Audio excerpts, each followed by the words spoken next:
de Jésus. Amen. Amen. Que Dieu soit célébré. Que le Seigneur soit béni pour ce moment qui permet que nous puissions avoir encore ce soir dans sa présence. C'est vrai que cette semaine c'est une semaine de repos. Je ne sais pas comment votre semaine a été. Moi j'ai vraiment besoin de me reposer parce que le week-end, notre conférence anniversaire était déjà très intensif. Amen. C'était très intensif et très bénissant aussi.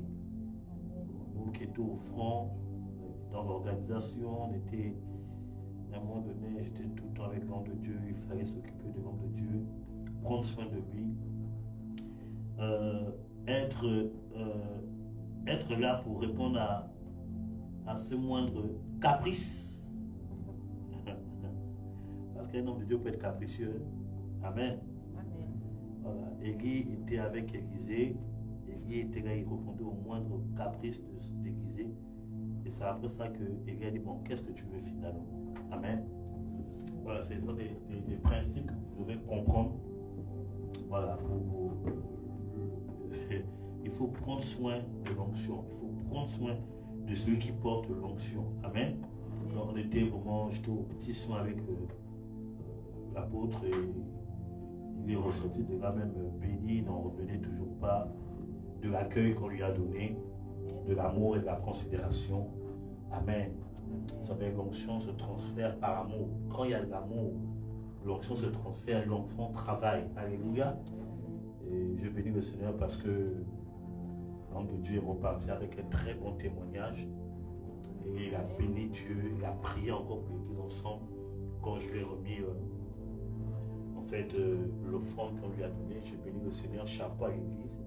Vous avez fait un acte d'amour à l'apôtre. Il a prié avec moi, il a prié pour l'église, il a prié pour nos vies. Et je sais que nous sommes exaucés pour cette nouvelle saison. Amen. Voilà, donc suite à ça, j'étais tellement KO, vraiment, c'était incroyable. C'est comme si j'ai couru vraiment un marathon incroyable. Le temps de me reposer, j'ai dû annuler même les entretiens que j'ai eu le mercredi parce que je ne sentais plus mon corps. Ma grande était là, elle me regardait, je ne sentais plus mon corps. J'avais besoin de me reposer. Amen. Même aujourd'hui, c'est l'amour de Dieu qui me permet de venir ici, sinon je vais rester à la maison me reposer. Mais il faut qu'on soit là comme des soldats pour faire l'œuvre du Seigneur. Amen. Voilà, donc que le nom du Seigneur soit béni. Voilà, nous allons continuer notre thème si important et précieux, le ministère du Seigneur Jésus. C'est un thème complexe, c'est un thème vraiment où nous parlons beaucoup de choses. Nous avons commencé à parler de plein de choses. Nous avons parlé de l'onction, des manifestations de l'onction qui étaient dans la vie du Seigneur Jésus. Ça, c'est le premier vendredi. Et le dimanche, nous avons parlé de comment Jésus opérait. Jésus passe du temps à enseigner. Amen. Nous sommes vraiment arrêtés sur ça, l'importance de l'enseignement. Donc, Jésus ne faisait pas miracle tout le temps. Il y a des moments où il enseignait, il prenait du temps à enseigner. Il enseignait. J'aurai encore le temps de développer cet appel dimanche. Amen. Pourquoi il insistait sur ça? Ok, donc nous allons prendre notre Bible dans le livre de Luc, chapitre 4, verset 18 à 19. Luc, chapitre 4, verset 18 à 19. Luc, chapitre 4, verset 18 à 19. En même temps, je salue aussi ceux qui sont connectés, qui suivent le culte.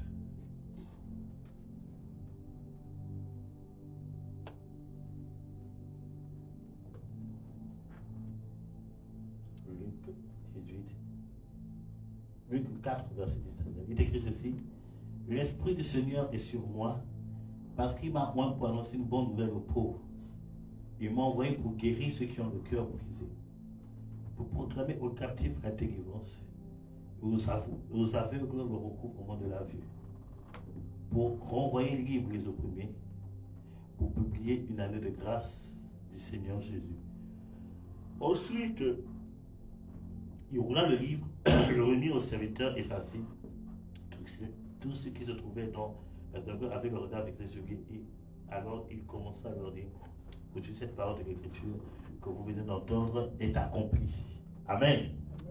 Amen. Ah, gloire à Dieu, je suis en train d'occuper ma voix, parce que j'avais plus de voix. Parce que même lundi, je suis parti à Morija, il y avait un programme pour la jeunesse à Morija. Je parlais l'homme de Dieu, il me dit, mais où est partie ta voix? J'ai dit, pasteur, il faut laisser ça. Amen. Donc voici le texte de Luc chapitre 4. Le Seigneur est en train de numérer le domaine dans lequel le Père avait moins pour opérer. J'ai déjà parlé de ça. Il faut reconnaître, identifier le domaine dans lequel Dieu t'a moins afin de couler dans l'onction qui est sur ta vie. Tout à l'heure, j'étais au téléphone avec mon frère le prophète Rafianik. Justement, on parlait de ça, il prenait de mes nouvelles et on partageait autour de cette vérité. Tout ça là. Donc, quand tu identifies le domaine dans lequel l'onction coule, l'onction, on comprend que l'onction, je vais choquer certaines personnes. Pour manifester l'onction qui est sur ta vie, tu n'as pas besoin de jeûner.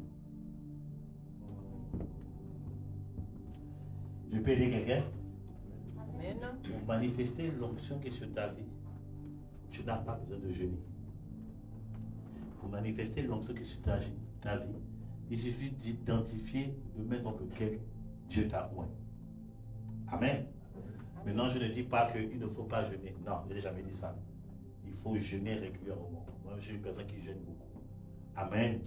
Voilà, il faut jeûner régulièrement, mais quand tu identifies le domaine dans lequel Dieu t'a oint, il faut juste couler. Alléluia. Maintenant, c'est la foi qui va faire couler ce qui est sur ta vie. Est-ce que je parle à quelqu'un ce matin? Ce soir.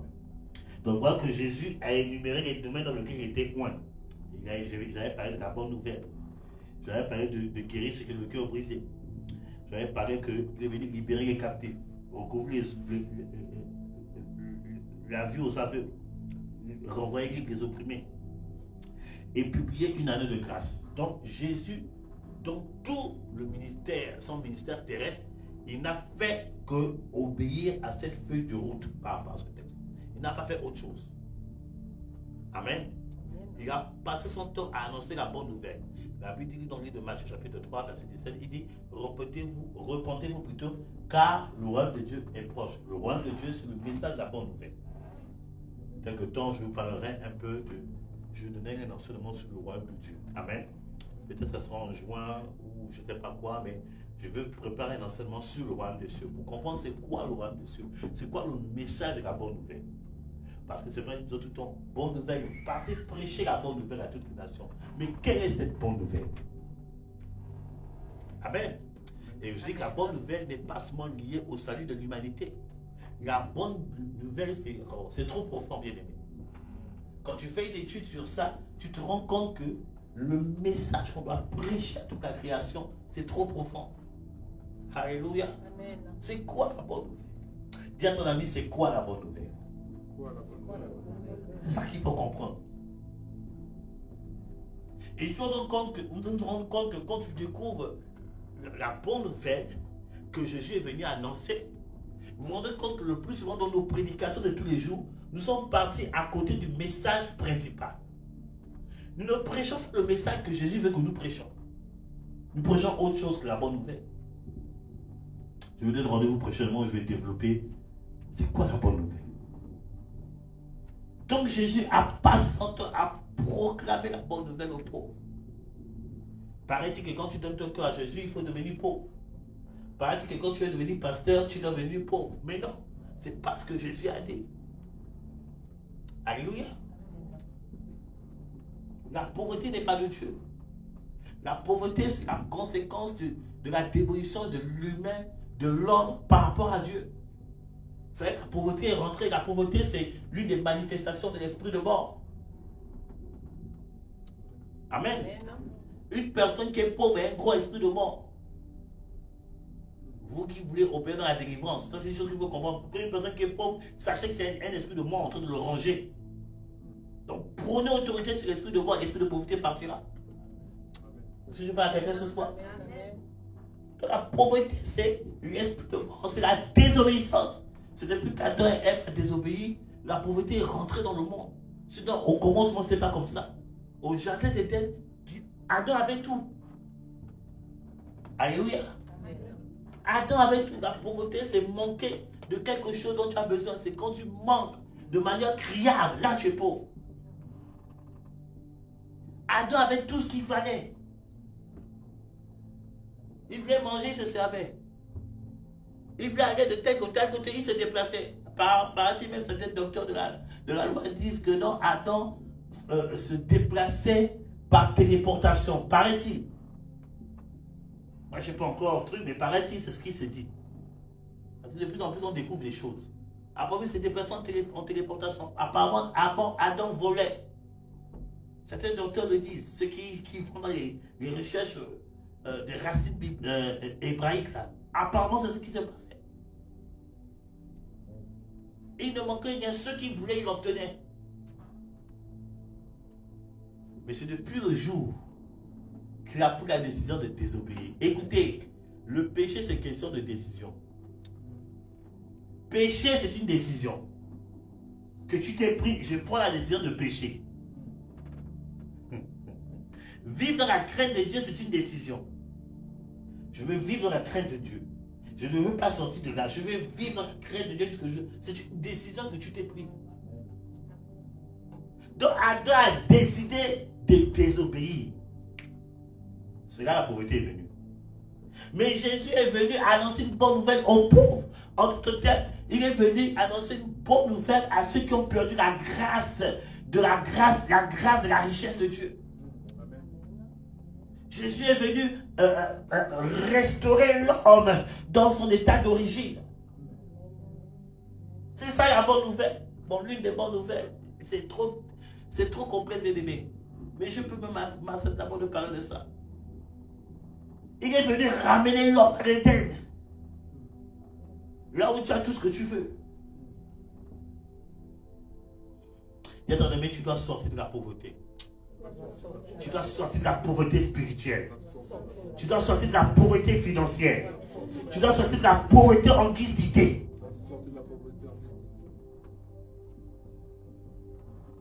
Le plan de Dieu, c'est que tu ne manques de rien. Le plan de Dieu, c'est que ce que tu es, vous n'avez pas remarqué qu'aujourd'hui, je parle de ça, il m'a annoncé tout à l'heure, avec la famille aussi, on s'est rendu compte qu'en ce moment, il y a pénurie d'huile. Vous n'avez pas remarqué ça? Vous n'avez pas remarqué, qu'il n'y a plus d'huile? Bon, vous qui ne remarquez pas, gloire à Dieu, si vous ne remarquez pas, merci Seigneur. Restez dans votre dimension de ne pas remarquer cela. Mais il n'y a plus d'huile, il y a des choses qui manquent. Et on parle de ça. On parle de ça. Mais c'est les conséquences de quelque chose qui a amené ça. Le manque au monde là. Ah bon, on parlera de ça après la prédication. Amen. Il y a des choses qu'on ne parle pas dans la chair. La chair, c'est parler des choses sacrées. Amen. C'est les conséquences de quelque chose. Quand il y a manque, c'est qu'il y a quelque chose qui s'est passé. Quand tu remarques que tu es limité, il y a quelque chose qui s'est passé. Il faut réparer. Oh, est-ce que je parle avec elle? Est-ce que je parle avec elle? Quand tu manques de paix, c'est qu'il y a quelque chose là. Il y a quelque chose que tu as fait. Bien aimé, arrêtons de tout regarder les sorciers, les parents. Non, il y a d'abord toi, tu es responsable de ta propre vie. Je parle à quelqu'un? Avant d'accuser les autres, examine-toi d'abord. C'est l'erreur qu'Adam a commise. Adam vient de reconnaître d'abord une erreur qu'il a commise. Il a accusé Ève. C'est à cause de cette femme. Ce n'est pas à cause de la femme. C'est toi d'abord, Adam, tu n'as pas été responsable. C'est pour ça que l'humanité est rentrée dans une pauvreté terrible. Heureusement que Jésus est venu pour nous sauver. Maintenant, seules les personnes qui veulent rentrer dans la grâce de Dieu vont vivre la restauration divine. Amen. Parce que même la grâce de Dieu, Dieu a mis ça en guerre. Hein. Il dit, c'est à vous de choisir. Tu es libre de ce que tu veux.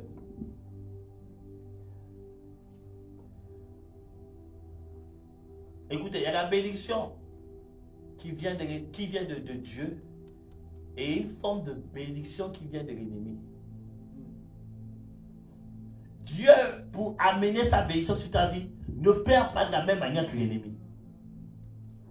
L'ennemi va faire que les choses soient rapides. Ça va tout passer, vite, vite fait. On ne comprend pas. Au moins Dieu d'aller chercher tout ce qu'il veut. Ça, c'est l'ennemi. Mais le danger avec l'ennemi, là, c'est qu'en un temps éclair, Tu as eu tout ce que tu voulais.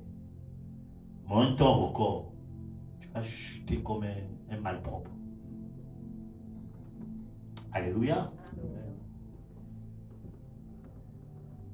Toutes les personnes qui ont cherché la bénédiction du diable, leur fin, c'est toujours catastrophique. Je veux dire la vérité. Faites des études, vous allez voir que toutes les personnes qui ont recherché la gloire de ce monde, la gloire de l'ennemi, ils ont fini lamentablement. Ça fait pitié même. Ça ne donne pas envie même de les ressembler. C'est pour ça que n'en vit jamais la richesse de quelqu'un. Tu ne sais pas quelle est la source de la personne. Écoute, il y a des personnes que j'aime bien, des personnes élevées en dignité, des artistes, des trucs. Je dis, waouh, j'aime bien tout ça là. Mais je ne vais jamais dire, Seigneur, donne-moi la richesse de cette personne. Parce que je ne sais pas quel chemin ils ont fait pour arriver là. Vous n'avez pas vu le gars qui a giflé sa femme en plein Oscar là? L'artiste là, je ne vais pas citer son nom, parce que son nom ne m'intéresse pas. En plein Oscar, il a giflé, il a dit sa femme, il a giflé un présentateur parce qu'on a parlé, on se moquait de ça. Et ça, après, les dossiers sortent. Les dossiers sortent, je dis, oh Seigneur. Ils n'ont qu'à donner leur cœur à Jésus, c'est tout.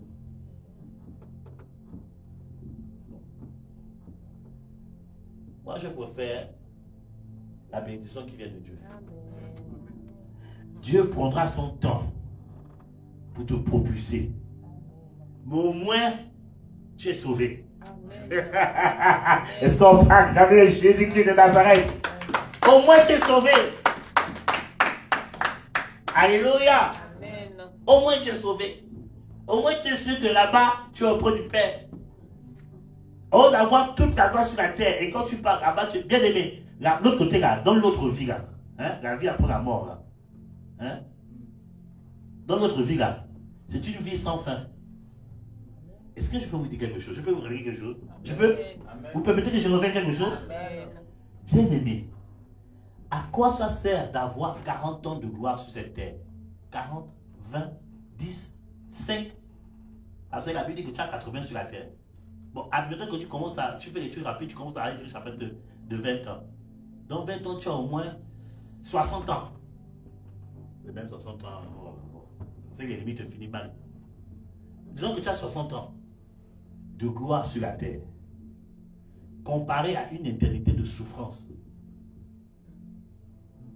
Tu as eu 60 ans sur la terre, tu as eu tout ce qui est les voitures, les femmes, tu as eu tout. Mais quand tu quittes ce monde, il y a une autre vie là-bas. Pour l'éternité. À quoi ça sert de faire 60 ans, 40 ans, 30 ans de gloire ici pour souffrir éternellement de l'autre côté?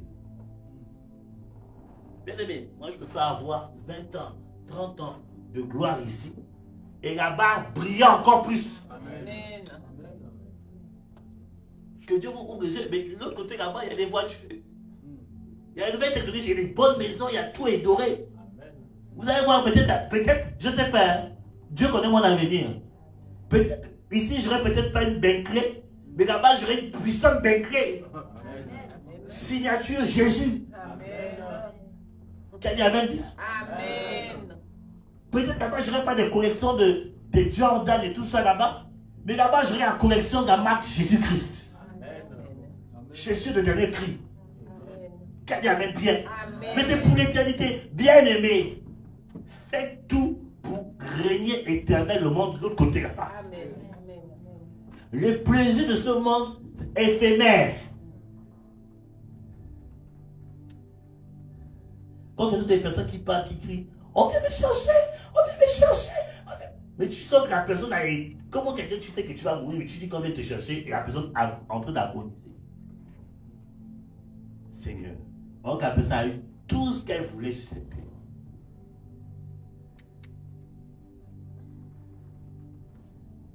Comme par exemple le roi de la pop.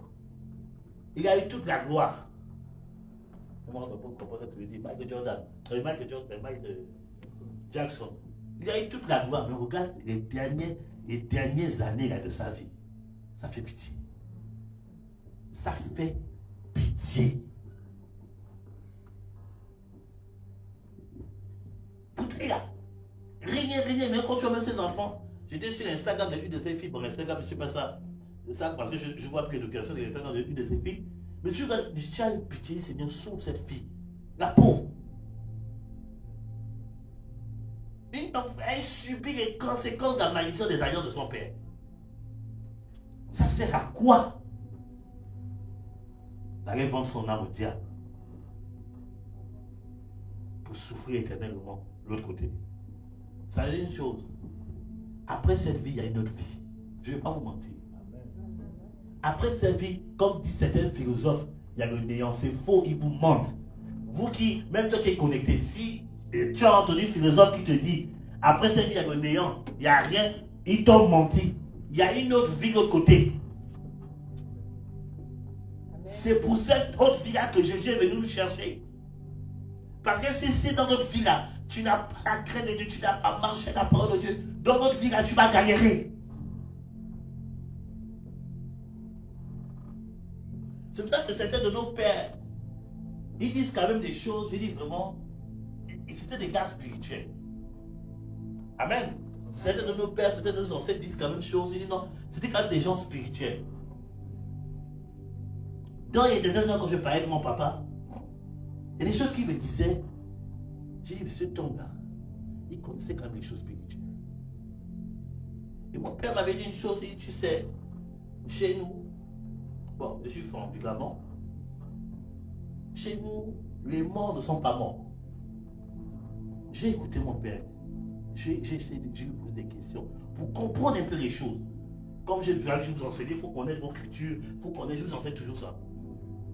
Et il m'expliquait. J'ai dit, mais c'est que le vieux dit là, c'est pas faux. C'est pas faux ce qu'il dit. Amen. Amen. Je suis en train d'aller trop haut. C'est bon? Amen. On capte? C'est pas faux ce qu'il dit. Parce que la Bible parle de la nuée des témoins.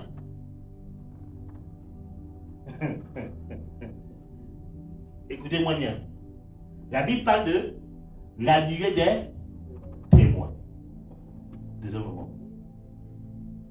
Moïse est mort. Amen. Il est mort, puisqu'il a dit que Jude dit que le corps de Moïse a été discuté. Donc il est mort. Amen. Mais on retrouve Moïse dans le livre de Matthieu venant parler à Jésus, donner des messages. Amen. C'est-à-dire que sur le plan physique, Moïse n'existe plus dans ce monde physique. Mais dans notre monde, il est vivant, il continue à servir Dieu comme un ange. C'est pour ça que vous pouvez voir un homme de Dieu partir. Vous pouvez le voir dans vos sons venir vous parler. Oh, est-ce que je parle à quelqu'un? Est-ce que je suis en train de parler à quelqu'un? Est-ce que je suis en train de parler à quelqu'un? Oh, j'ai compris que, comme on peut dire, mais c'est vrai, les morts ne sont pas morts. Maintenant, de tout dépend le chemin que la personne a choisi ici sur cette terre.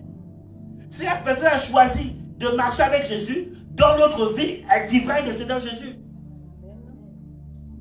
Est-ce que je parle à quelqu'un? Et si la personne a choisi de marcher avec une autre entité, je ne parle pas. Qui a dit Amen bien? Dis à ton ami, les morts ne sont pas morts.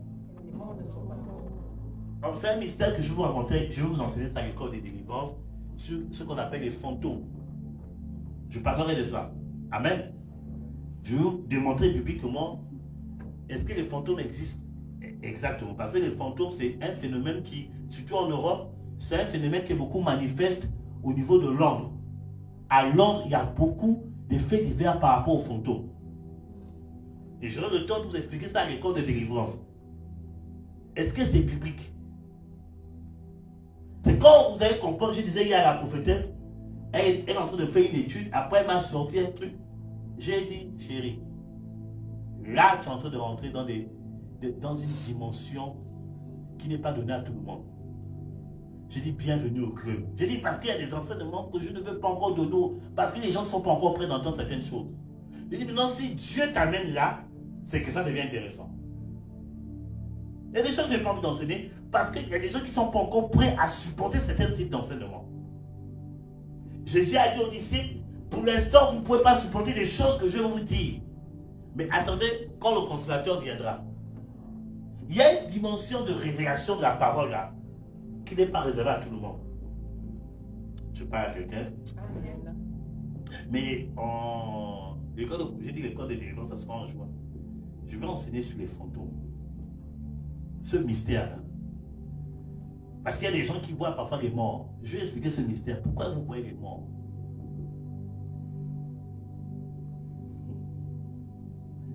Oh, prophète, est-ce que je peux enseigner?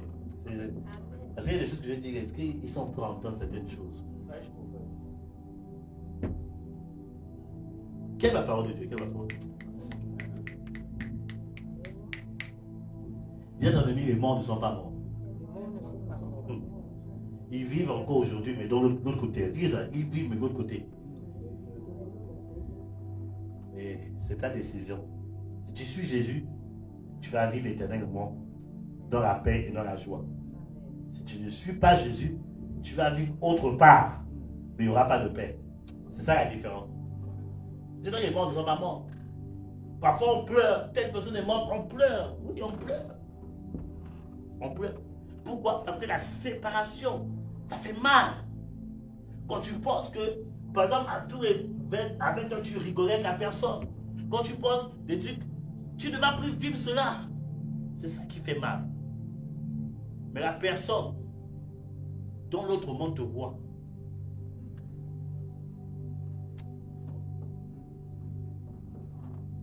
je peux vous parler?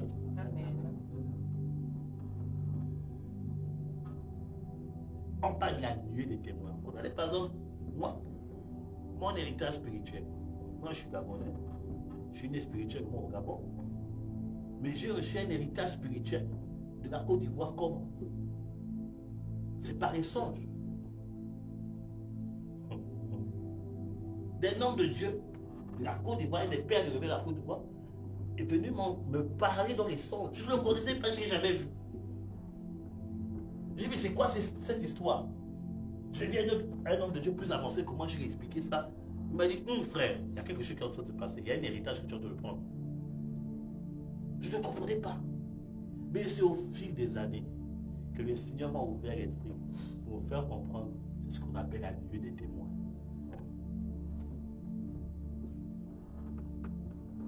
Ces pères-là qui sont partis dans l'évangile, je parle vraiment des pères dans l'évangile. Hein? Amen.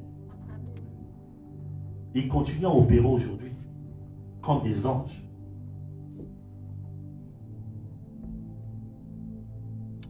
Je suis en train de troubler la doctrine de quelqu'un.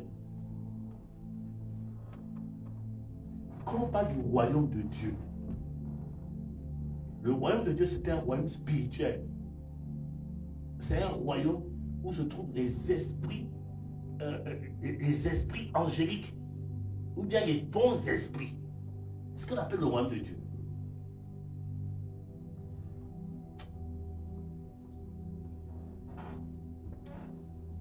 Ah Seigneur, Jésus est venu donner la bonne nouvelle du royaume.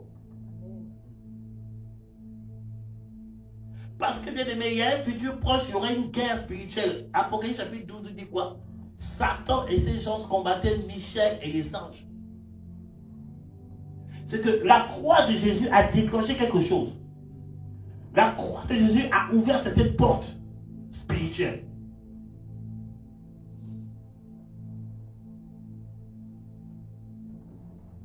Amen. La Bible dit qu'après la résurrection du Seigneur, on dit les anciens saints ressuscitèrent. La croix là, il y a beaucoup de choses qui sont passées, qu'on ne veut pas dire. Il y a beaucoup de choses mystérieuses qui sont passées. Comme pas des anciens saints. Et ce qui est terrible, c'est que la Bible ne mentionne pas qui c'est. Peut-être c'est Job, peut-être c'est Abraham, peut-être c'est qui encore? Jacob, peut-être c'est David. On dit les anciens, on ne dit pas de nom, mais la Bible te laisse imaginer. Mais c'est qui disent ces anciens qui sont réveillés? Et peut-être même c'est même Moïse. Alléluia. Amen. Vous n'avez jamais vu ce texte-là? Vous n'avez vu ce texte-là? Mais ce qui est terrible, c'est qu'on dit qu'ils sont revenus à la vie. Mais on ne parle plus de leur mort. Que sont devenus ces anciens saints qui ont ressuscité après Christ? Que sont-ils devenus? Je peux aggraver l'enseignement maintenant? Amen. Ton amen est bizarre. Est-ce que je peux aggraver l'enseignement ce matin? Que sont-ils devenus? Le royaume des cieux, bien aimé. Ce n'est pas l'enseignement de Manouman, ce n'est pas l'enseignement des petits là. C'est qu'il faut comprendre la parole, il faut aller dans les profondeurs. Bien aimé, je parie. Ça c'est maintenant ma réflexion par rapport à ces saints qui sont revenus à la vie. La Bible dit, on ne meurt qu'une seule fois. Après quoi vient? Et vous ne lisez pas les Écritures? L'Écriture dit, on ne meurt qu'une seule fois. Après quoi vient? Bien aimé, la vie là, c'est pas comme Dragon Ball Z où les gens meurent, les ressuscitent bizarrement. Non. Les gars, ils sont morts. Jésus, par la résurrection, ils sont ressuscités. La Bible dit qu'on ne meurt qu'une seule fois. Où sont ces saints aujourd'hui?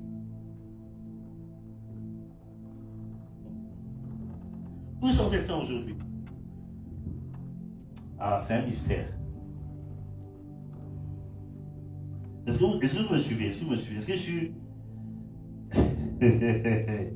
Est-ce que vous comprenez? Vous comprenez le message? C'est un peu compliqué, hein? Pardonnez-moi de vous amener là-bas. Pardonnez-moi, hein? Amen.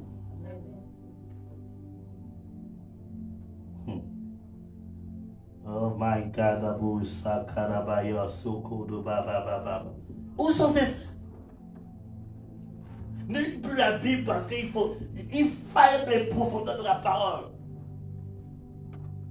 Il y a des choses que je me garde de vous enseigner. De peur de perturber votre foi. Il y a beaucoup de choses qui sont passées à la croix. Qu'on ne veut pas nous dire. Il n'y a que le Saint-Esprit qui peut t'ouvrir l'intelligence pour comprendre ce qui s'est passé à la croix. Il y a trop de choses. Il y a une porte qui a été ouverte sur le plan spirituel après la croix.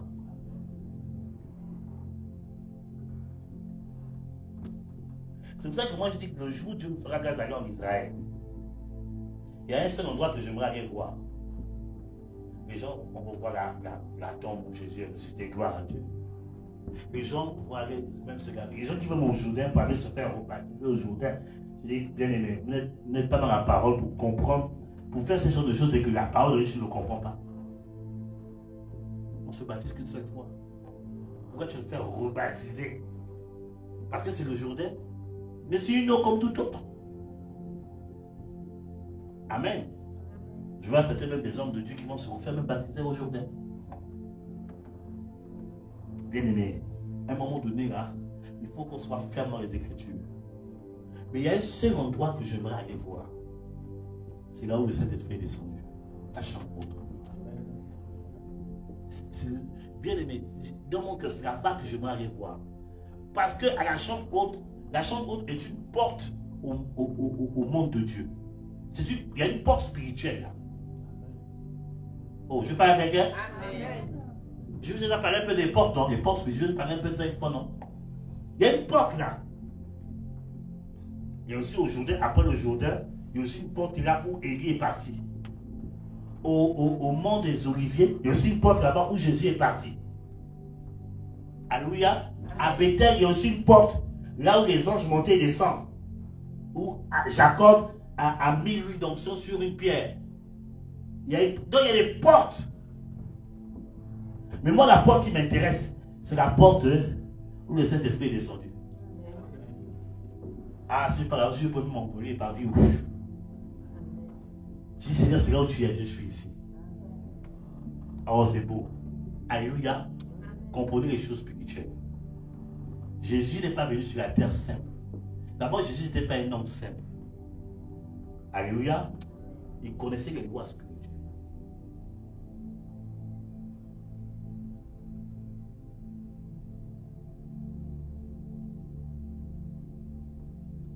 Les intérêts de Jésus, ce n'étaient pas les intérêts de nous tous là. Ces intérêts étaient célestes. C'est pour ça que quand il va dire chercher à manger, il dit ma nourriture c'est de faire la volonté de Dieu. C'est que Jésus n'était pas comme tout le monde.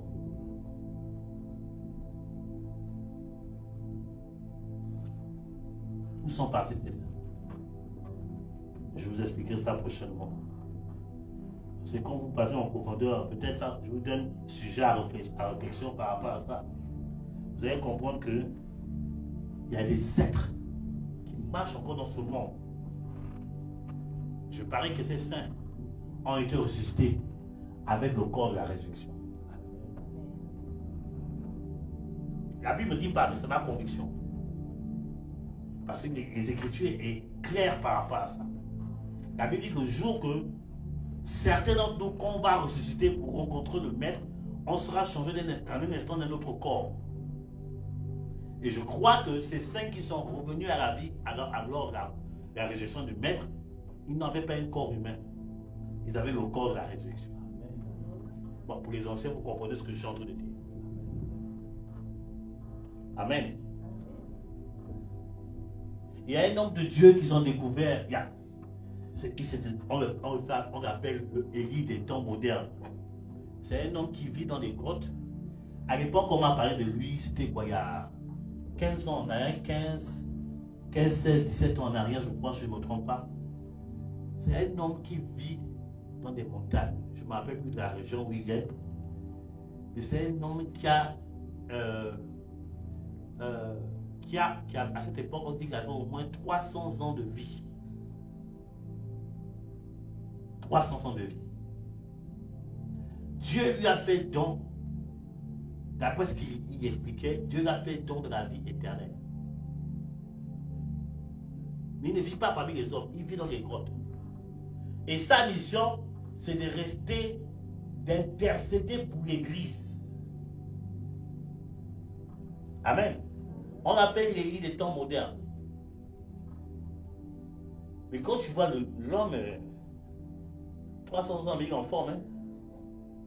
J'ai dit, les gars, vous êtes sûr? On dit oui, oh, oui, oh. Mais quelles sont les preuves? Ah, apparemment, ils ont eu des preuves. Je dis, bon, enfin bref. Ouais, des choses quand je ne maîtrise pas, je ne rentre pas vraiment dans les débats. Et mais je crois que Dieu peut le faire. Il y a des personnes, il y a des êtres, des êtres spécifiques que Dieu maintient sur la terre. Je le crois. Je le crois, c'est une conviction personnelle. C'est ce que Jésus a dit à Jean. Il dit, mais il parlait à Pierre, il dit, mais qu'est-ce qu'il demande, même si je le maintiens vivant jusqu'à mon retour. C'est qu'il y a des gens, il y a des personnes que Dieu a donné une grâce particulière, une mission particulière d'intercéder pour. Parce que bien aimé, le monde là, le monde est en train de se gâter. Quand on voit ce qui se passe, c'est en train de se gâter. Même les élections, quand tu regardes, tu ne sais plus qui il faut voter. Tu dis, mais Seigneur, on est dans quel piège là? Mais s'il n'y a pas des gens qui prient. Vous savez, Dieu m'a dit une chose cette semaine. J'étais en train de prier, Seigneur, on a fait 20 jours de prière. On s'est levé à 5 heures, pendant 20 jours. Prier pour la nation, prier pour les élections. Mais malgré ça, avec plusieurs preuves, il y a une des bien-aimées qui est un peu dans ce domaine qui m'a envoyé. Quand les élections sont sorties, elle m'a dit, ah, Daddy, voici, il y a eu comme une fraude par rapport aux élections. Elle m'a envoyé des preuves. Et aussi, le professeur m'a dit, quelques jours après, il m'envoie, ah, homme de Dieu, ah, il y a eu une fraude. Il m'envoie des preuves. Parce que par rapport aux élections, il y a eu au moins 4 villes, il y a eu interdiction de voter. Ils appellent radiation, je ne sais pas quoi, les trucs. Leur truc a été radié. Donc pendant 4 villes, apparemment ces 4 villes, c'est le 3e du résultat qui devait voter dans ces 4 villes. Et le professeur ça m'a dit, c'est normal, c'est une magouille. Et il m'a expliqué, je ne peux pas dire ça parce qu'on est en direct. Peut-être après on parlera de ça. Il m'a expliqué, j'ai dit, waouh. Et j'ai commencé à ne pas comprendre. J'ai dit, Seigneur, on a lutté. J'ai eu d'autres hommes de Dieu avec qui on parlait, ils étaient aussi en prière par rapport à ça. Et le Seigneur m'a dit une chose. Et ce qu'il a dit, ça m'a rassuré. Vous savez, parfois, Dieu ne nous exauce pas comme nous on veut. Amen. Parce que quand tu pries pour quelque chose là, tu espères que Dieu agisse comme ça. Mais Dieu n'agit pas comme toi tu veux. Il va agir autrement. Amen. Et le Seigneur m'a dit que les 20 jours que vous avez fait là, ce n'est pas passé à côté. J'ai pris ça en compte, mais je vais agir. Amen. Ça m'a rassuré, je crois que j'ai parlé de ça à ma grande soeur. Ça m'a rassuré, j'ai dit, ok Seigneur, Seigneur, Seigneur. Mais on sera surpris, je ne sais pas quel est le scénario que Dieu nous prépare. Et Dieu est souverain. Tant que l'Église dans cette nation va rester dans son rôle d'intercéder, d'amener la faveur de Dieu dans cette nation, il ne permettra jamais que l'ennemi puisse se réjouir de nous. Amen. Je vous dis la vérité. Amen. Est-ce que je parle à quelqu'un ce soir? Amen. Est-ce que je peux accélérer la parole de Dieu ce soir? Amen. Tant que l'Église vivante restera à son poste, mais il va tout faire. Ils essaient de nous intimider. Rupture de ça. Il n'y a plus ça à manger. Il n'y a plus ça. Les prix des trucs sont en train d'augmenter. Mais bien aimé, il faut qu'on soit ferme dans la prière. La Bible dit ceux qui retiennent l'ennemi. Ça parle du Saint-Esprit et de son Église victorieuse. C'est nous qui retenons l'ennemi. Nous effrayons l'ennemi. Nous devons être fermes dans notre position en tant qu'ambassadeurs de Christ sur la terre dans cette nation, au nom puissant de Christ de Nazareth, et la gloire de Dieu se manifestera certainement. Amen. Amen.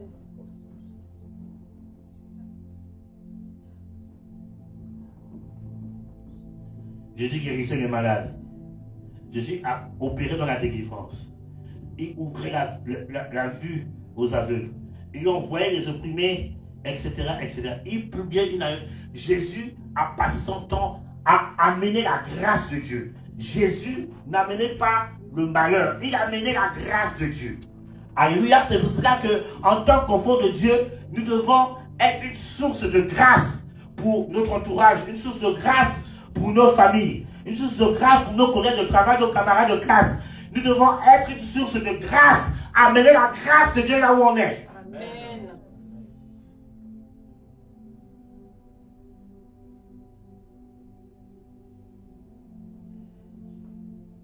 My God. Écoutez, vous notez ça, Marc chapitre 5, verset 1 à 18. C'est tellement long, je préfère parler vite fait. Il me reste quelques minutes et puis on va rendre grâce à Dieu. Marc chapitre 5, verset 1 à 18, qui parle du fou de Gadara. Je vais vous expliquer un point que le Seigneur m'a mis à cœur de parler aujourd'hui. Comment Jésus opérait facilement dans le domaine de la délivrance. Bon, Dieu m'a envoyé pour la délivrance. Donc je ne parle pas de choses. On ne peut que donner ce qu'on a. Amen. Je ne vais pas parler de choses que Dieu ne va pas donner. Alléluia. Amen. Comment Jésus opérait aussi facilement dans la délivrance, des délivrances aussi instantanées. Et bien, j'ai étudié les Écritures, je suis allé dans tous les évangiles par rapport au ministère de délivrance du Seigneur Jésus, et je suis arrivé à cette conclusion. Premier moment, pendant que Jésus était sur la terre, il n'a pas délivré tout le monde. Premièrement. Il n'a pas délivré tout le monde. Alléluia. Amen.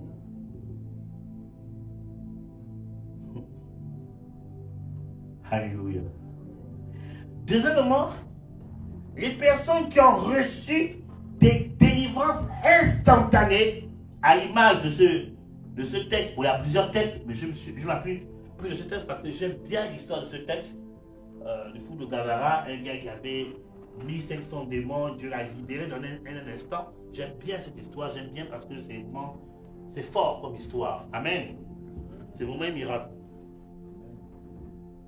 Dieu l'a libéré. Vous avez remarqué que dans le texte que le fou de Gadara, en voyant Jésus, il s'est mis à courir vers lui. Il s'est prosterné. Alléluia. Vous allez le voir. Attends, on va voir ça ensemble parce que Jésus est bon. Il est glorieux. Verset 6, il dit, ayant vu Jésus de loin, il accoura et se prosterna devant lui. Amen. Il a vu Jésus de loin Il a couru, il s'est prosterné. La prosternation, c'est signe d'adoration, signe de soumission. Amen. C'est signe qu'il soumet sa volonté à celle du maître. Amen. C'est la clé, c'est ce qui a déclenché, la délivrance miraculeuse dans la vie de ce jeune homme. Bon, jeune homme, je ne sais pas qui a eu. On ne dit pas son âge, on ne dit pas son nom. Donc, le corps de ce jeune qui a déclenché. Donc, et vous allez voir qu'à chaque fois que Jésus devait opérer un miracle instantané, il y a toujours eu une volonté émanant du sujet. Amen. La victime venait toujours manifester son désir de sortir de sa situation. Donc Jésus opérait instantanément des délivrances envers des personnes qui voulaient vraiment sortir de leur situation. Est-ce que je parle avec ça? Amen. Parce que bon, je dis, Seigneur, mais comment tu opérais? Dieu m'a dit, lis bien les Écritures. Parce que Dieu n'est pas un magicien. Quand je lis ça, je dis, ok, j'ai compris. Parce que quand nous qui exerçons le ministère du Seigneur juste sur la terre maintenant, tu peux te poser la question, mais Seigneur, comment tu as fait? Amen. Le Seigneur dit, non, tu vois, une personne qui ne manifeste pas la volonté de sortir de là, je ne pourrais pas faire un miracle. Amen. Amen. Est-ce que je parle à quelqu'un? Amen. Je parle à quelqu'un ce soir? Amen. Donc c'est quand tu lis les évangiles, j'ai l'impression que Jésus c'était automatique. Sors, il fait ça. Les démons sortent. Non! C'est des personnes qui ont eu le désir ardent de sortir. Là, le miracle était parfait. Et j'ai dit, Seigneur, il dit, mais regarde, la manière aussi j'ai été utilisé. Regarde les personnes qui ont reçu des délivrances instantanées. Elles voulaient sortir de là. Je dis, oh, mais c'est vrai. Mais c'est vrai. Mais les personnes qui jouent au yo-yo, la délivrance traîne toujours. Tu parles à quelqu'un ce soir? Amen. Il dit, Romain, j'ai dit, mais c'est vrai.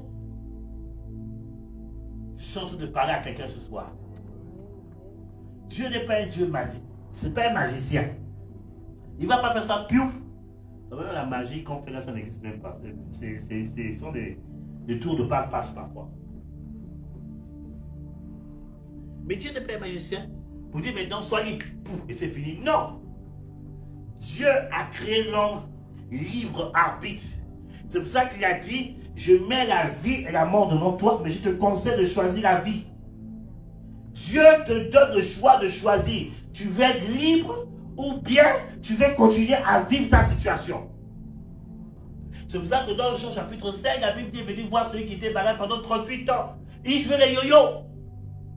Jusqu'à ce que Jésus ait dit, mais veux-tu vraiment être guéri? Guérison, délivrance en même temps.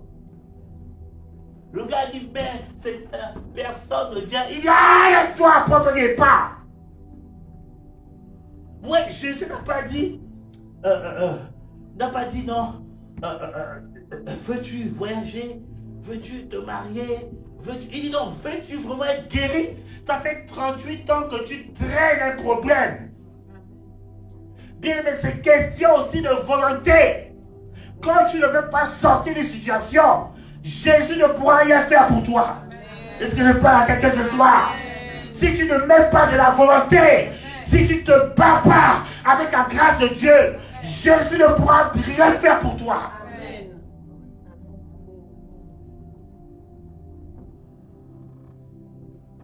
Je m'appelle une fois une personne me dit, ah prophète, vraiment je vais sortir de cette situation.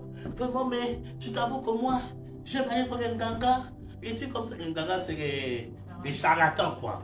Oh oui, non, mais tout ça. J'ai dit, mais toi-même déjà, tu dis déjà que tu aimes aller voir les Nganga. Qu'est-ce que je peux faire pour toi?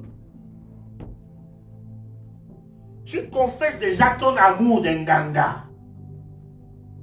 Bon, des charlatans, bah. Si j'étais au Gabon, j'aurais m'arrêté ce matin. Bon, gardez les affaires, les entiers.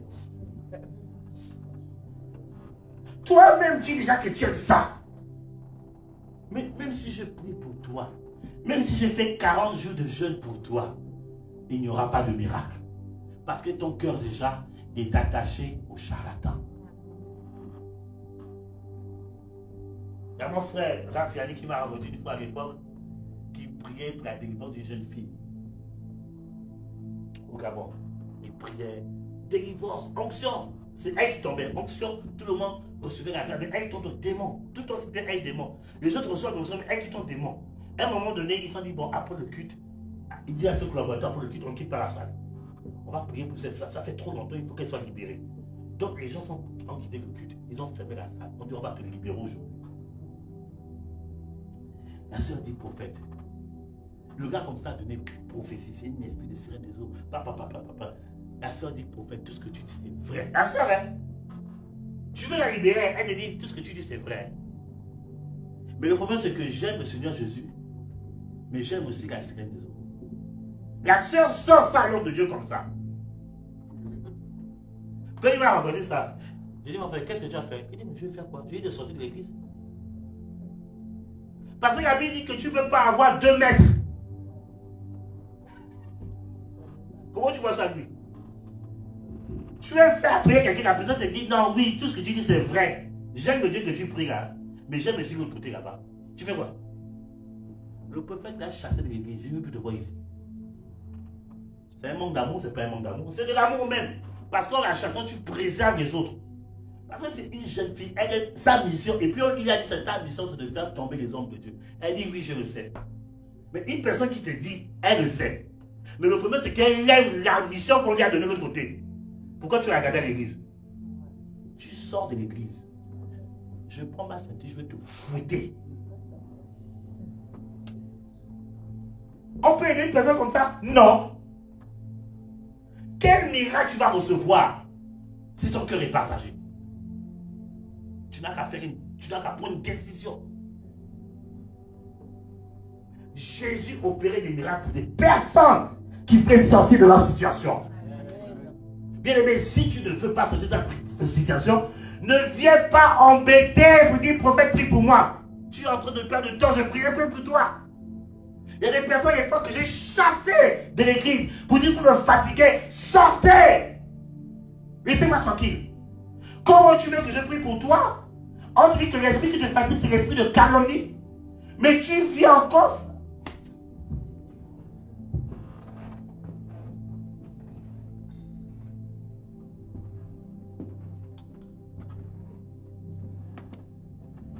Ce qui te fatigue, c'est l'esprit de fornication, de masturbation, d'adultère. Oui, prophète. Mais tu sais. Hein? Je sais quoi? Je ne sais rien. Moi, ce que je sais que Jésus veut te libérer. Je parle à quelqu'un ce soir. Amen. Est-ce que je parle à quelqu'un ce soir? Amen.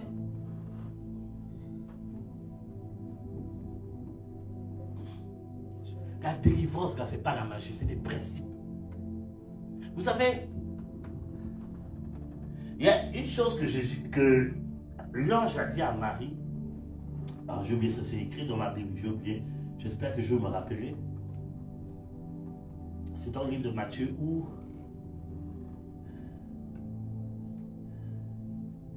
voilà, merci Seigneur. Où l'ange dit, cet enfant s'appellera Jésus. Il sauvera son peuple du péché. Cette phrase m'a marqué. Je me suis concentré sur cette phrase et j'ai commencé à approfondir cette phrase. Bien aimé, Jésus veut dire Dieu sauve. Amen. Amen. Et la particularité de Seigneur Jésus, c'était de la délivrance. Un ministère de délivrance a un message sur la sanctification. Il dit il sauvera son peuple du péché. C'est que si tu ne sors pas du péché, tu ne peux pas être sauvé par le moyen de la délivrance. Je vais à quelqu'un ce soir. C'est impossible. C'est pas pareil. Bien aimé, même si tu vas voir les exorcistes de l'autre côté là, bien aimé, ils ne vont rien enlever, ils vont justement t'ajouter des choses.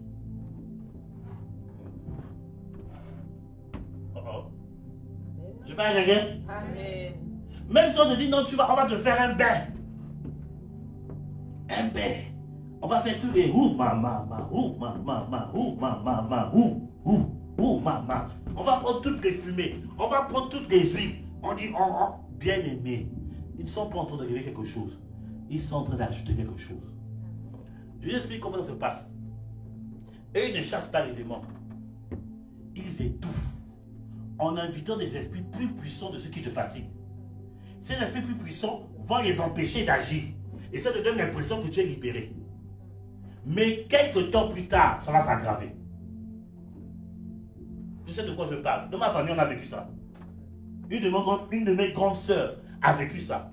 On a appelé, ils ont fait tout leur truc là. Ça c'est calmement, ils étaient libérés. Mais la chose s'est aggravée. Et c'est quand on a appelé un oint de Dieu, qui a pris autorité au nom de Jésus, c'est là que la délivrance a commencé. Bien aimé, que personne ne vous trompe. Il n'y a que le nom de Jésus qui peut te libérer de toute puissance des ténèbres, qui peut t'amener toutes les qui peut enlever toutes les malédictions. Il n'y a que le nom de Jésus, il n'y a pas d'autre nom. Ce n'est pas le nom de David Stéphane Van, ce n'est pas le nom de l'Alliance royale, c'est le nom de Jésus de Nazareth. Amen. On va invoquer les noms des ancêtres, là, tout ça là. Ça ne va, les ancêtres sont morts. Ils n'ont pas pu te sauver. Je parle avec elle. Je parle avec elle. Amen. Oui, tout à l'heure, j'ai parlé des ancêtres, mais il faut être équilibré dans le message. Le message du salut, c'est Jésus. Vous n'avez pas ce genre de message. Même ça vous dérange. Si ça vous dérange, c'est bien, c'est que les démons sont en train de s'agiter. Je suis venu les déstabiliser au nom puissant de Christ de Nazareth. Le seul nom qui peut te sauver, c'est Jésus de Nazareth. C'est lui qui a reçu le pouvoir de libérer les captifs. Amen. Moi, je n'ai pas de pouvoir. Je ne suis pas un super-héros. Je m'appuie sur la force de Dieu. Amen. Je crois à ses promesses. Amen. Il m'a juste appelé pour aider les gens. Amen. Mais c'est sur la force de Dieu que je m'appuie. Amen. C'est Jésus. C'est Yeshua Mashiach. Amen. L'amoureux de nos âmes. Qui a dit Amen bien. Amen. Il est venu sauver son peuple du péché. C'est que la délivrance demande à ce que tu renonces à certains péchés pour que tu sois libéré. L'entretien du péché en nourrit les démons. Le péché est la nourriture du démon. Plus tu vis dans le péché, plus le démon en toi prend force, prend racine. Dans Genèse, Satan s'est présenté comme un serpent. Et dans Apocalypse, il se présente comme un dragon. C'est que de la Genèse, le dragon c'était un serpent géant, c'était un serpent. Le dragon fait partie des reptiles mais qui volent, qui crachent le feu. De la Genèse à Apocalypse, pourquoi le serpent est devenu dragon? Parce que l'humanité n'a pas écouté la voix de Dieu, a continué à nourrir le serpent par le péché. Il est devenu un dragon. Et non seulement il y a un dragon, il avait ses démons à côté de lui. C'est que l'humanité aime tellement le péché, bien aimé, le péché nourrit les démons. Pourquoi aujourd'hui le mal est devenu de plus en plus, s'amplifie de plus en plus? Parce que l'homme, la génération dans laquelle nous sommes, aime le péché. À chaque fois que tu pêches, tu renforces cet esprit. Tu parles à quelqu'un ce soir? À chaque fois que tu prends plaisir à vivre dans le péché, tu es en train de renverser, de renforcer un démon. Aujourd'hui, regardez même. Regardez les réseaux sociaux. Regardez même les films aujourd'hui. On n'a plus honte de manifester certains péchés. C'est la vie normale. C'est rentré même dans les dessins animés. Apparemment, ils disent que Superman on peut le mettre de l'autre côté là-bas. Superman.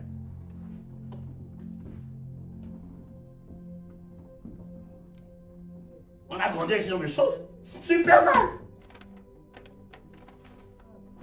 Maintenant, on va le mettre de l'autre côté là-bas. Sans gêne. Un gars avec des débats. Mais de l'autre côté. Pour vous faire accepter que c'est normal.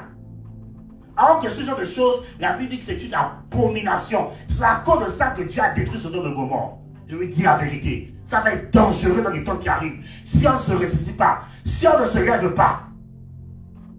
C'est à cause de ça que Dieu a détruit Sodome et Gomorrhe. Et les preuves archéologiques sont là, que Sodome et Gomorrhe a existé. Ça ne vous parle pas. Non, mais quand même, oh oui, bien aimé. Je peux parler? Amen. Je peux parler? Amen. J'ai bientôt fini. Est-ce que je peux parler? Amen. Que personne ne vous trompe. Je ne vous dis pas de vous lever physiquement contre ces personnes. Non, il faut les aimer, il faut leur montrer le pouvoir du Seigneur. Pour avoir enfant, c'est homme-femme. Même la nature te le ment. Il n'y a pas d'autre moyen. Mais pourquoi c'est comme ça? C'est qu'il y a un problème spirituel, une malédiction qu'on doit détruire. C'est tout. On aime l'être humain. Dieu aime l'être humain. Mais ce que Dieu n'aime pas, c'est le péché.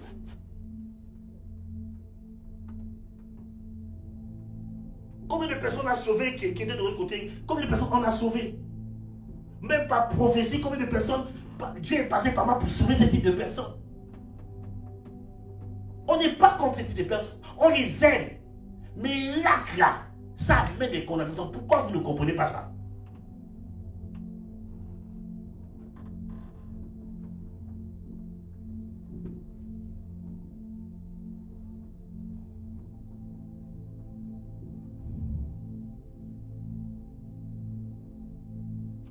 Jean 9, 11, j'ai fini avec ça, puis on va rendre ça à Dieu. J'espère que l'Esprit de Dieu est en train de parler à vos cœurs.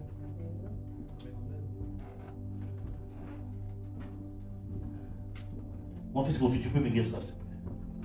Jean, chapitre 9, verset 11. Jean 9, 11. La parole de Dieu. Il répondit: l'homme qu'on appelle Jésus a fait de la boue, a oint mes yeux et m'a dit: va au réservoir de Siloé et lave-toi. Amen. J'ai parlé premièrement pourquoi Jésus faisait des miracles. Premièrement, c'est des personnes qui voulaient sortir de la situation. Deuxièmement, ce jeune homme qui était aveugle, il a dit: Jésus a pris de la boue.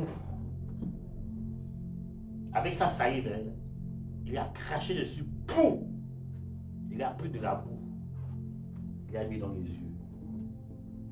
Il a dit au gars: va te laver à Siloé. Écoutez-moi. Non, soyez attentifs à ça. Soyez attentifs à ça. Comment quelqu'un qui est aveugle sait où se trouve Siloé? Le gars aveugle, en plus on lui a mis la boue dans les yeux. Il dit: va te laver à Siloé. Comment il a su où se trouve Siloé? Vous me donner une réponse. Aujourd'hui, je vais faire des quiz prophétiques. En tout cas, prochainement, vous allez me dire où se trouvent les anciens qui ont été ressuscités. Vous allez me dire ça. Vous cherchez dans la Bible, vous allez me dire. Il faut chercher les Écritures. C'est le salut de notre âme. Bien-aimé, il est aveugle. Il ne voit rien. C'est les ténèbres. On y va, Siloé. Comme il a assez pour aller à Siloé, il faut prendre à gauche, il faut prendre à droite. Et ça, il y avait plusieurs puits. Et il sait que ce puits-là, il est là, c'est Siloé. Jésus n'a pas dit: va te laver à un puits. Il dit: va spécifiquement à. Et c'est quand il a obéi, le miracle a eu lieu. Ça, c'est ce que j'appelle, c'est parce qu'ils obéissaient à l'instruction exacte du Seigneur. Jésus n'a pas dit: va au puits de Bethesda. Il y avait un puits là-bas à Bethesda. Il n'a pas dit: va au Jourdain. Il dit: va au puits de Siloé étant aveugle. Il n'a pas discuté. Il a dit: ah, mais la Bethesda, amenez-moi à Bethesda. Il est parti à Siloé, sans réfléchir. Le problème avec nous, c'est que même quand on vous donne des instructions, vous cherchez par là dedans. Non, mais c'est difficile. Non, mais je n'arrive pas. Non, mais quand même, homme de Dieu. Et le miracle n'aura pas lieu.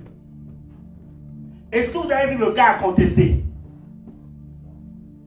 Est-ce qu'il a dit non? Est-ce qu'il a dit: mais Siloé, c'est où? Il a fait.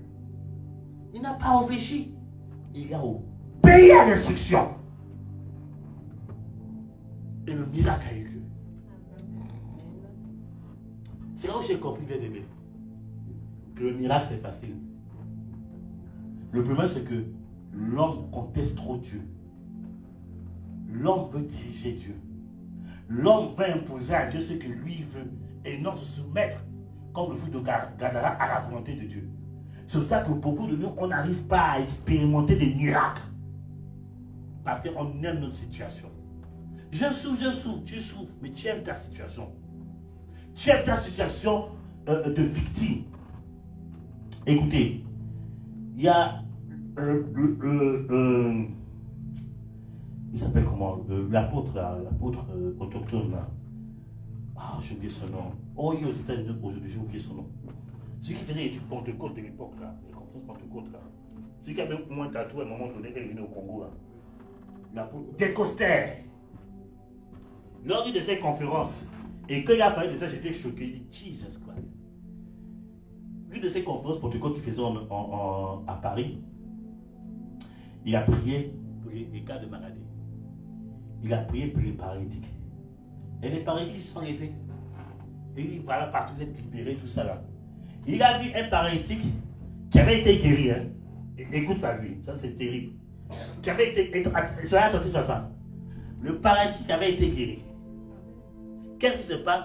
En repartant, il s'assoit sur la chaise encore roulante, il repart avec. Mais l'homme dit, mais tu as été guéri, pourquoi tu repars? Il dit, mais quand on appelle les aides là, pour les trucs là, il dit, mais si je dis que je suis guéri là, je ne vais plus recevoir les aides.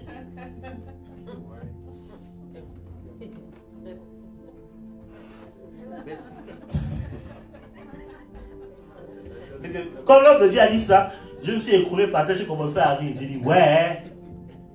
Le gars, il se plaît dans sa situation.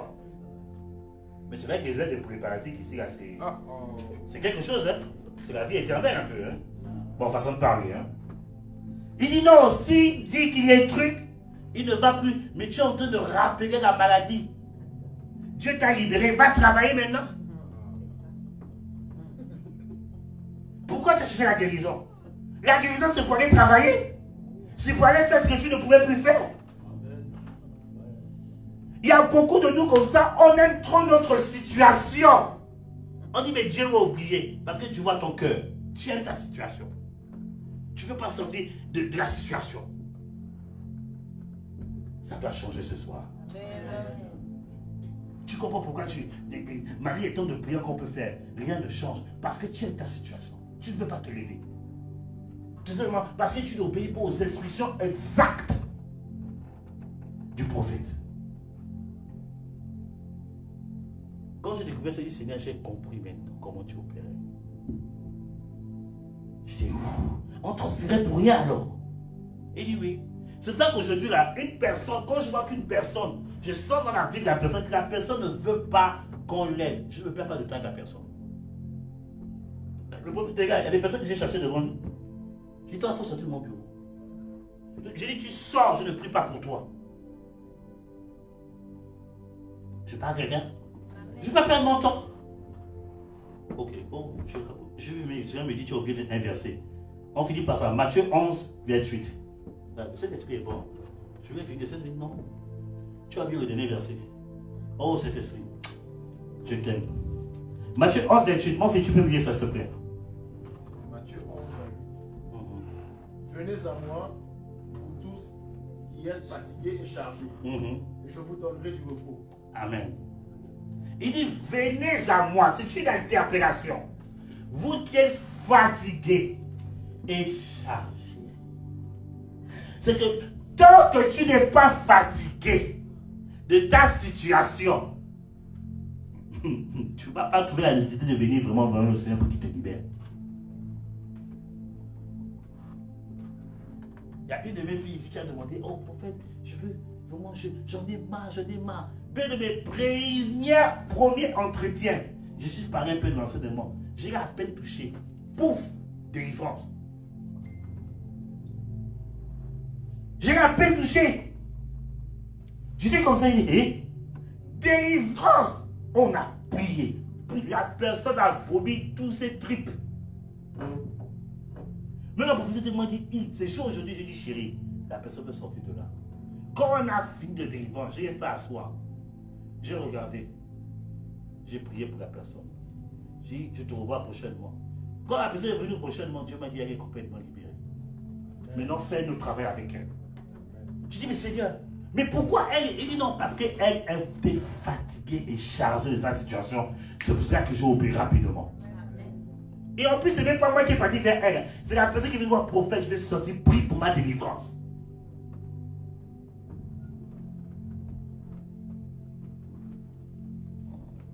Mais les chrétiens aujourd'hui, il faut qu'on court derrière eux pour qu'on prie pour la délivrance. Le miracle n'aura jamais lieu. Il faut que je voie de la soif. Si je ne vois pas de la soif, je ne prie pas pour toi. Parce qu'on va perdre du temps et ce n'est pas bon pour toi. C'est quand tu seras fatigué là, ça sera intéressant. Amen. À chaque fois que je vois Dieu opérer ainsi, c'est parce que les personnes étaient fatiguées. Ils étaient fatigués, ils se sont mis à pleurer. J'ai dit, là c'est intéressant. Là il y aura un miracle. Mais il s'est compris pour toi, tu es là. Tu penses encore à la marmite que tu as laissée. Tu penses aux courses que tu vas faire après la prière. Tu presses même le prophète. Le prophète, il faut venir parce que dans 30 minutes, j'aurai un truc. Il n'y aura pas de miracle. Je ne vais pas rien. Il n'y aura pas de miracle. Il faut que tu sois fatigué. Dis à ton ami, le prophète priera pour toi. Dis-lui ça. Quand tu seras fatigué et chargé.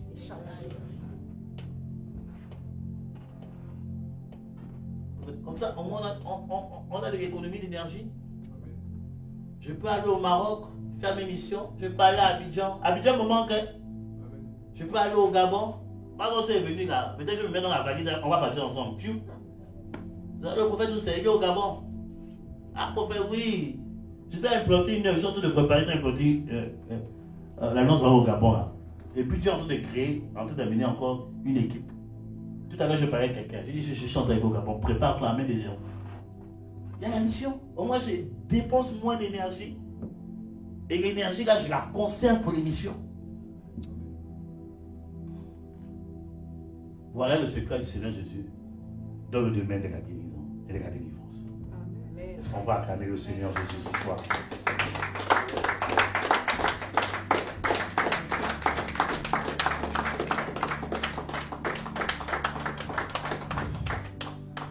Amen. Donc tu vas prier le Seigneur.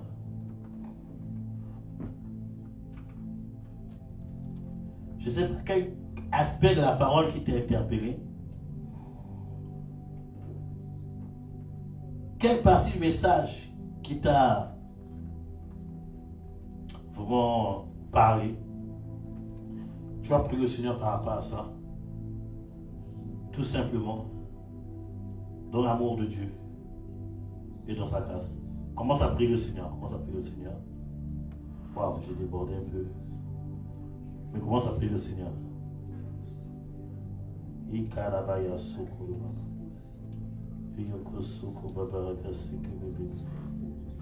te bénissons, Saint-Esprit de Dieu. Tu nous as parlé ce soir. Tu nous as enseigné tes Écritures. Tu nous as fait comprendre des choses. Ô Père Dieu de gloire, c'est la raison pour laquelle, Seigneur, nous sommes devant toi, Père. Parle, Seigneur. Je ne sais pas quel aspect de l'enseignement qui t'a interpellé. My God, my God, my God, my God, my God, my God, my God, my God. Jésus de Nazareth. Jésus de Nazareth. Jésus de Nazareth. Oh, Kadaba.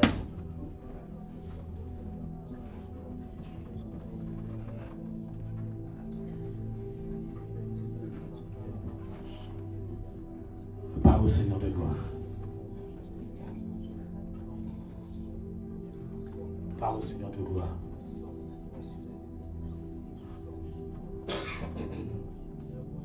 Parle au Seigneur de gloire. Parle au Seigneur de gloire.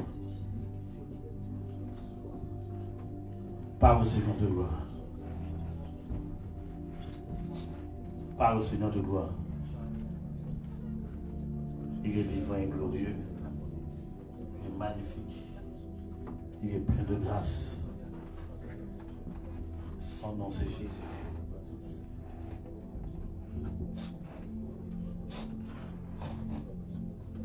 Son nom, c'est Jésus. Son nom, c'est Jésus. Son nom, c'est Jésus. Saint-Esprit. L'Esprit de Dieu me dit, il répond à la soif. Tant que tu n'as pas soif, il ne peut pas se libérer pour toi. Demande à Dieu de te donner suffisamment de soif pour recevoir ton miracle. Tu peux même demander pardon à Dieu parce que tu t'es rendu compte que tu as fait tourner parfois Dieu pour certaines choses. Tu peux demander pardon, Seigneur, aujourd'hui je veux vraiment vivre ma délivrance. Tu t'es peut-être rendu compte que tu as fait tourner Dieu. Tu as montré à Dieu que tu te contentais de ta situation. Et après ce message, tu t'es dit non, ce message c'est pour moi. Je dois sortir de ma situation. Je dois m'énerver. Je dois me révolter. Tu peux prier, Seigneur, je te prie pour ma vie. Je te demande pardon. Parce que j'ai aimé ma situation précaire. J'ai aimé les combats que je vivais. J'ai aimé ma situation de pauvreté. J'ai aimé la maladie que j'ai parce que ça me permet d'obtenir de l'argent. J'ai aimé. Pourtant, Dieu veut te restaurer. Il veut te libérer. Rien n'est impossible devant Dieu. Tu peux te repentir devant lui. Tu as aimé ce péché-là qui te donnait ce plaisir temporaire, mais en même temps qui te détruisait. Et tu sais que ça te détruit. Demande pardon au Seigneur ce soir. Demande sincèrement pardon et demande-lui de te libérer. Demande-lui de te libérer. Que tu sortes de cette situation de manière définitive, radicalement et totalement. Prie le Seigneur. Parce qu'il dit, il cherche des gens qui ont soif. Il cherche ceux qui ont soif. Il cherche ceux qui ont soif. Il cherche ceux qui ont soif. Oh, Karabaya Soyalala. Jesus. Jesus. Saint-Esprit. Nous te glorifions, Père. Esprit de Dieu, nous te glorifions. Makalababos. Nous te glorifions. Le Dieu de mes pères, le Créateur du ciel et de la terre, le Dieu d'Abraham, d'Isaac et de Jacob, le Dieu de Kakou, Sévérin, Jean-Marie de Moreau, le Dieu de Richard Fleischer, Papa Gaëtan, Piebi, je t'invoque ce soir en faveur de tes enfants. Tu as entendu les prières qui ont été vers toi après cet enseignement. Que ce soit ceux qui sont ici, que ce soit ceux qui sont en ligne. Père, tu m'as dit que tu réponds à la soif. Tu agis quand les gens sont fatigués. Alors Père, tu connais le cœur de tout et chacun. Tu sais qui est vraiment fatigué. Tu sais ceux qui ont vraiment soif de sortir de leur situation précaire. Tu sais, Seigneur. Moi, je ne connais rien. C'est toi qui sais toutes choses. Je prie, Seigneur, que ta droite intervienne en leur faveur à partir de maintenant. Qu'ils expérimentent ta délivrance. qu'ils expérimentent ta victoire, qu'ils expérimentent ta grâce. Au nom puissant de Christ de Nazareth. Maintenant, je relâche la grâce de la libération. Je relâche la grâce de la délivrance. Je relâche la grâce de la restauration sur tes enfants. Maintenant. Qu'ils expérimentent cela maintenant. Selon l'enseignement que tu as donné aujourd'hui, tu connais les cœurs et tu interviens à leur vie maintenant. Que la puissance de l'Éternel puisse tomber sur eux maintenant. Et les libère complètement. Et les libère complètement. Et les libère complètement. Au nom de Jésus. J'ordonne et je décrète en tant que ton serviteur qu'à partir de maintenant, après la repentance qu'ils ont fait, que toutes les réclamations là commencent à sortir, commencent à sauter, commencent à sortir, commencent à sauter. Au nom de Jésus-Christ.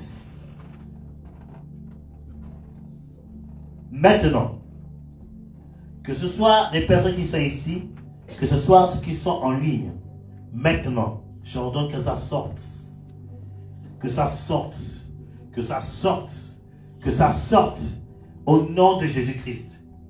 Je relâche la libération divine dans la vie de tes enfants.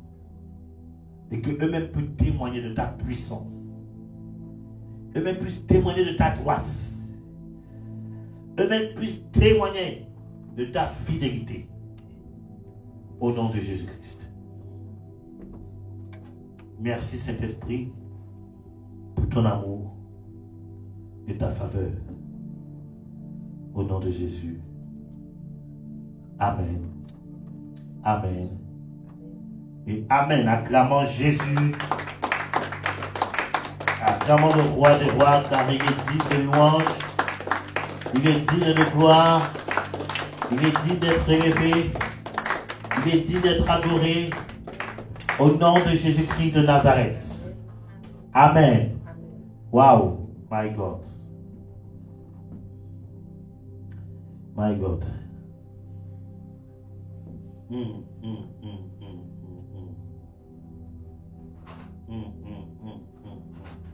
Ok. Vendredi prochain, on va finir vraiment dans les temps de prière prophétique, tout ça là. Amen. Ce que Dieu m'a mis à cœur, m'a à cœur de temporiser aujourd'hui. Mais à partir de vendredi prochain, on va chauffer les choses. Amen. On parlera de tout ce qui est royaume, tout ce qui est démonstration, on parlera de tout ça. Au nom de Jésus de Nazareth. Amen. En tout cas, partez, réméditez l'enseignement, réécoutez l'enseignement. Ça a été partagé au groupe de l'église. Il faut partager cet enseignement. C'est très important cet enseignement. C'est vraiment un enseignement pastoral. Amen.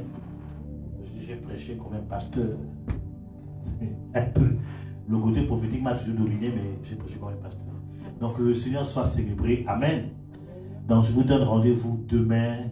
Je donne à ceux qui sont en ligne dimanche à 10h au 203 avenue des États-Unis.